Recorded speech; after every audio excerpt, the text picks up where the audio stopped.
Hi friends, welcome to mummy's masala. நீங்கள் எல்லாருமே நல்லா ஹெல்த்தியாக ஹாப்பியாக இருப்பீங்க அப்படின்னு சொல்லி நம்புகிறேன். இனி அச்சு எதுவுமே நம்ம யூஸ் பண்ணாமல் கை வலிக்க வலிக்க மாவெல்லாம் பிசையாமல் அவ்வளோ வேங்க அடுப்பே பற்ற வைக்காமல் பூர்ணமெல்லாம் செஞ்சு நிமிஷத்தில் 100 கொழக்கட்டை வரைக்கும் பண்ணுற மாதிரி டிப்ஸ் அண்ட் ட்ரிக்ஸு கூடவே பார்த்தீங்கன்னா இவ்வளோ நேரம் ஆனாலுமே கொழக்கட்டை சாஃப்டாக ஜூஸியாக டேஸ்ட்டாக இருக்கிற மாதிரி நிறைய டிப்ஸ் பார்க்கலாம் வாங்க.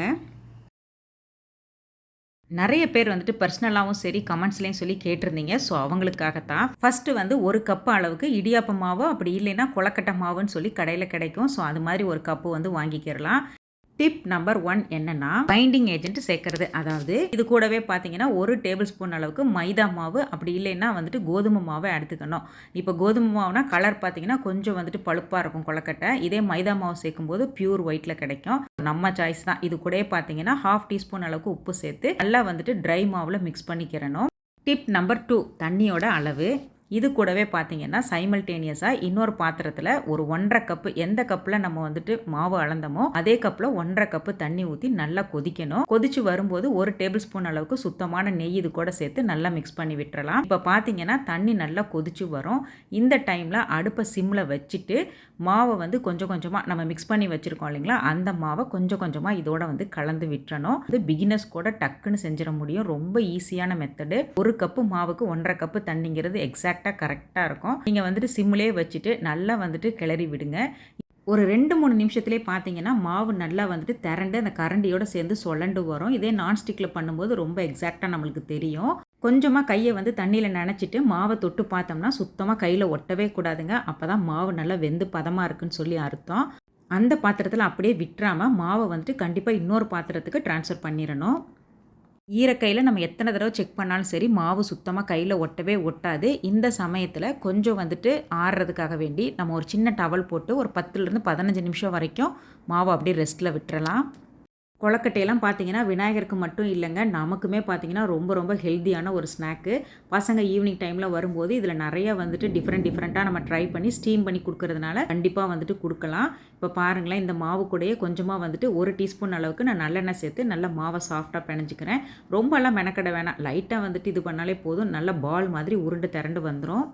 பிடி கொழக்கட்டை, பால் கொழக்கட்டை, மணி கொழக்கட்டை, மடக்கு கொழக்கட்டை, சொப்பு கொழக்கட்டைன்னு சொல்லி ஏகப்பட்ட வெரைட்டி இருக்குது. இது எல்லாத்துலேயுமே பார்த்தீங்கன்னா ரொம்ப கொஞ்சம் டஃப்பானது மடக்கும் சொப்பு கொழக்கட்டையும் தான். அதை எப்படி ஈஸியாக பண்ண போகிறோன்னு தான் இந்த வீடியோவில் ஷேர் பண்ணியிருக்கேன். டிப் நம்பர் 3 பூரணத்தோட ரேஷியோ 1:1:1. அடுப்பே பற்ற வைக்காமல் நம்ம ஈஸியாக ஒரு 5 நிமிஷத்தில் ஒரு மிக்ஸி ஜாரை வச்சுட்டே பூரணம் ரெடி பண்ணிக்கலாம். நான் இன்றைக்கி ஒரு 3/4 கப்பு பொட்டுக்கடலையும் ஒரு 1/4 கப்பு அளவுக்கு கேஷ்யூ நட்டை எடுத்திருக்கேன். அதே கப்பில் 1 கப்பு அளவுக்கு நாட்டு சர்க்கரை, அப்படி இல்லைன்னா ஜாகரி பவுடர் அதை ஆட் பண்ணியாச்சு. அதே கப்பில் 1 கப்பு அளவுக்கு தேங்காய் துருவனதை ஆட் பண்ணிவிட்டு 1/2 டீஸ்பூன் அளவுக்கு ஏலக்காய் தூள், ஒரு பிஞ்ச் அளவுக்கு சால்ட்டு, இதை மட்டும் சேர்த்து நல்லா பல்ஸ் மோட்டில் ஒரு 4-5 தடவை பண்ணாலே போதும். சூப்பராக பூரணம் அவ்வளோ சாஃப்டாக ஜூஸியாக டேஸ்ட்டாக கிடச்சிரும். ஏன்னா அந்த வெள்ளத்தூள் நம்ம ஆட் பண்ணியிருக்கோம்ல, அது கரைஞ்சி அதுக்கப்புறம் அந்த நட்ஸு நம்ம ஆட் பண்ண அந்த கேஷ்யூ, பொட்டுக்கடலை இதெல்லாம் சேர்ந்து ப்ளஸ் பார்த்தீங்கன்னா நம்ம ஆட் பண்ணுற அந்த 1 டேபிள் ஸ்பூன் கீ இதெல்லாம் சேர்த்து அழகான ஒரு சூப்பரான ஒரு டோ கிடச்சிரும். அவ்வளோதாங்க, இந்த பூரணம் இப்போ ரெடி ஆகிடுச்சு. பூரணத்துக்கு 1:1:1ங்கிற ரேஷியோ மைண்டில் வச்சுக்கலாம். பேசிக்காக ஒரு பங்கு நம்ம நட்ஸு எது வேணாலும் அது நம்மளோட ஓன் சாய்ஸ் தான். அதுக்கப்புறம் ஒரு பங்கு ஜாகரி பவுடர், ஒரு பங்கு துருவன தேங்காய், இது 3 ஆட் பண்ணிவிட்டு 1/2 டீஸ்பூன் ஏலக்காய் தூள், ஒரு பிஞ்சு உப்பு, அவ்வளோதாங்க. சூப்பராக ரெடி பண்ணிட்டோம். என்னை பொறுத்த வரைக்கும் பார்த்தீங்கன்னா அச்சு நம்ம காசு செலவு பண்ணிலாம் வாங்கி யூஸ் பண்ணணும்னு அவசியம் கிடையாது. அது இப்படி வாங்குறது கரெக்டாக ஒர்க் ஆகுமான்னு தெரியாது. ஸோ இந்த மாதிரி வீட்டில் உள்ள ஒரு ஜிப்லாக் பேக் எடுத்துகிட்டு நம்ம எத்தனை கொழக்கட்டை செய்ய போகிறோமோ அந்த அளவுக்கு லென்த்தில் இந்த மாதிரி 3 சைடு கட் பண்ணி எடுத்துக்கிட்டேன். சப்பாத்திக்கு மாவு நம்ம எப்படி ஸ்ப்ளிட் பண்ணுவோமோ அந்த மாதிரி இந்த மாதிரி சிலிண்ட்ரிக்கல் ஷேப்பில் நான் திரட்டிக்கிட்டேன். அதுக்கப்புறம் ஒரு பெரிய லெமன் சைஸ் அளவுக்கு ஈக்குவல் இன்டர்வல் விட்டு மாவை கட் பண்ணி எடுத்துக்கலாம். இது பார்த்தீங்கன்னா அட் அ டைமில் அவ்வளோ கொழக்கட்டை பண்ண முடியும். ஸோ நான் இன்றைக்கி ஒரு 6 பண்ண போகிறேன். இந்த கட்டிங்ஸை லைட்டாக உள்ளங்கையில் வச்சு ப்ரெஸ் பண்ணாலே போதும், அழகாக சூப்பராக பால்ஸ் கிடச்சிரும்.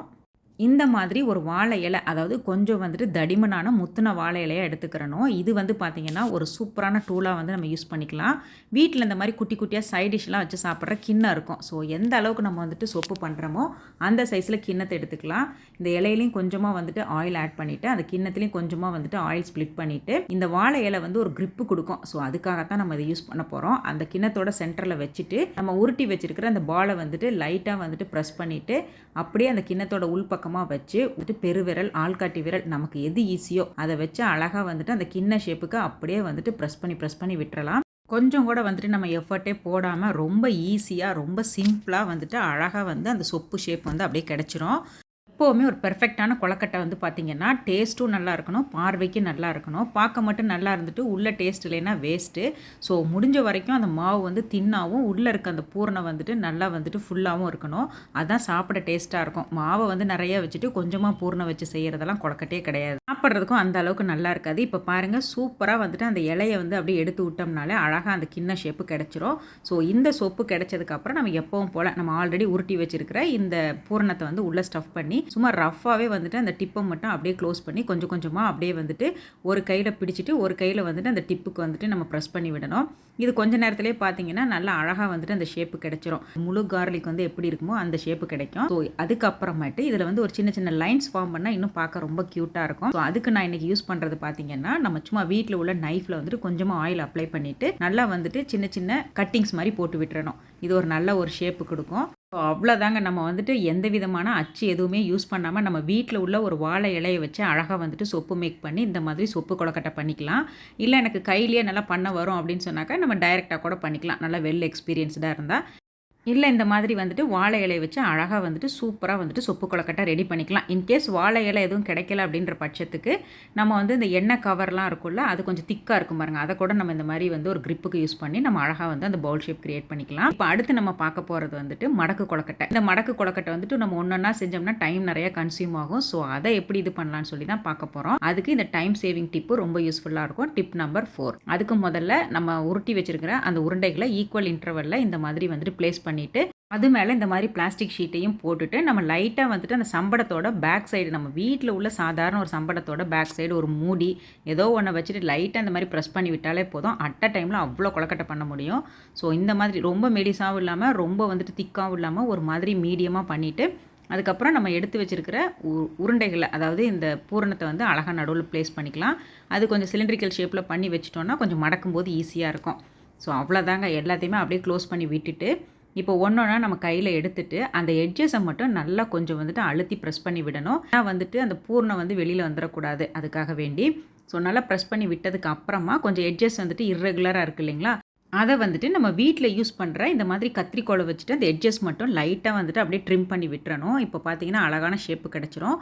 அகைன் வந்து அந்த எட்ஜஸ்லாம் நல்லா வந்துட்டு லைட்டாக வந்துட்டு கையை வச்சு ப்ரெஸ் பண்ணி விட்டுட்டு அதுக்கப்புறம் நம்ம எப்பவும் போல் சீல் பண்ணிக்கலாம். இது வந்து பார்த்திங்கன்னா எவ்வளோ நேரம் ஆனாலுமே நல்லா சாஃப்டாக ஜூஸியாக ஸ்பான்ச்சியாக வாயில் வச்சோன்னையுமே கரையும், ரியலாக வந்துட்டு அவ்வளோ சூப்பராக வரும்.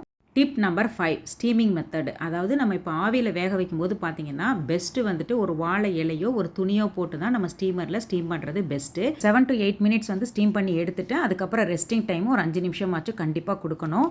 அவ்வளோதாங்க, நம்ம வீடியோவோட எண்டுக்கு வந்துட்டோம். இந்த வீடியோ கொஞ்சமாச்சும் உங்களுக்கு யூஸ்ஃபுல்லாகவும் இன்ட்ரெஸ்டிங்காகவும் இருந்துச்சு அப்படின்னு சொல்லி ஃபீல் பண்ணிங்கன்னா மறக்காமல் ஒரு லைக் மட்டும் பண்ணுங்கள். நெக்ஸ்ட் வீக் இன்னொரு இன்ட்ரெஸ்டிங் லாங் வீடியோவில் வந்து பார்க்குறேன். பிடிச்சிருந்தா சப்ஸ்கிரைப் பண்ணுங்கள். தேங்க்ஸ் ஃபார் வாட்சிங்.